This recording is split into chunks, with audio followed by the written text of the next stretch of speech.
இப்ப எப்படி ஆயிடுச்சுன்னா திமுக உண்மையான அதிமுக ஆயிடுச்சு. அண்ணன் செங்கோட்டை அண்ணன், திமுக உண்மையான அதிமுக ஆயிடுச்சு. எப்படின்னு பாத்தீங்கன்னா இன்னைக்கு திமுக இருக்கவங்க எல்லாருமே நேற்று சேர்ந்த வைத்திலிங்கம் முதற்கொண்டு எல்லாருமே அதிமுக தான் இருக்காங்க.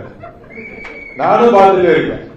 இங்க சேகர் பாபுங்கிறாங்க, அங்க வேலுங்கிறாங்க, இங்க வைத்திலிங்கிறாங்க, அந்த பக்கம் கே சாருங்கிறாங்க, அந்த தூத்துக்குடி பக்கம் சொல்லுங்க நீங்களே யாருன்னு அனிதா கிருஷ்ணங்கிறாங்க. அப்ப பாவம் திமுக 50 வருஷமா வேலை பார்த்தவங்க என்ன ஆயிட்டாங்க, வெளியே கிளம்பு. அப்புறம் புதுசா யார் வந்தது, நம்ம 10 ரூபாய் பேரெல்லாம் சொல்லாதீங்க, அவ்வளவு காலம் கிடையாது. 10 ரூபாய் இடி ரைடு வந்தா என்ன போனாரு, அவரு பெரிய செயல் வீரருங்கிறாங்க.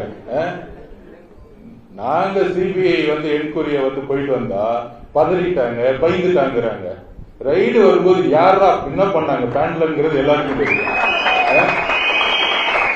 எப்ப பார்த்தாலும் இந்த மீடியா மிரட்டிட்டாங்க மிரட்டிட்டாங்க மிரட்டிட்டாங்க. மிரட்டும் போது யாரா என்ன பண்ணாங்கன்னு தெரியும், அது வாயில சொல்ல முடியாது. உங்களுக்கே தெரியும். கார்ல எப்படி அழுதாங்கன்னு தெரியும், எப்படி நடிச்சாங்கன்னு தெரியும், யாரு ஹாஸ்பிட்டலுக்குள்ள போனாங்கன்னு தெரியும்.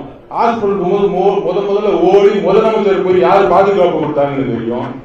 ஏன்னா அவரை தொட்டா முதலமைச்சர் குடும்பம் மாட்டிக்கும். அவ்வளவுதான் மேட்ரு.